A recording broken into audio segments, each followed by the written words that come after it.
Hello, everyone, and welcome to a writing tip of the day by Mrs. Lawrenson and Mr. Anderson. I, of course, as you can tell, am Mrs. Lawrenson. Today we're going to talk about split infinitive. So we'll talk about what is an infinitive, what is a split infinitive. We'll look at some examples and practice fixing this problem, and then we'll look at your own writing and see where you can improve. First of all, an infinitive is a verb that begins with the word to. It is an infinitive because it has no tense. It's kind of infinite. So to swim, to be, to think, to jump, to ponder, these are all infinitives. So a split infinitive happens when a writer puts words or phrases between the to in the verb. And this is considered incorrect because in many languages, if you speak French or German or Spanish, you know that an infinitive is one word, not two. And so back when grammarians were coming up with all these rules, they said, well, in Latin, you can't split an infinitive because an infinitive is one word. So this is considered incorrect usage in English, but this is only in kind of the most formal situations. When you're writing or speaking informally, it's pretty much accepted that you might split infinitives.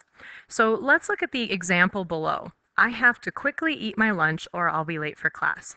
In this sentence, we have the infinitive to eat, and notice how the word quickly is splitting the infinitive. The adverb is coming between the to and the verb. So in formal writing, this is considered incorrect. So at this point, what I'd like you to do is pause the video and rewrite these sentences in your notebook or on a piece of paper. And some of them have split infinitives, but some of them are fine as is. So if the sentence is fine, just write the word correct. But if the infinitive is split, rewrite the sentence so that you fix that problem. So pause the video now, do the problems, and then restart. Okay, now that you've had a minute to rewrite the sentences, let's look at the answers. So the first one did have a split infinitive, so we said to carefully study, but instead let's say you need to study the material carefully. The second one was correct as is because the infinitive was not split.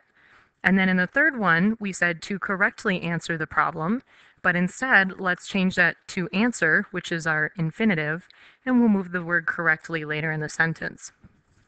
Number 4, there could be two possible rewrites to this.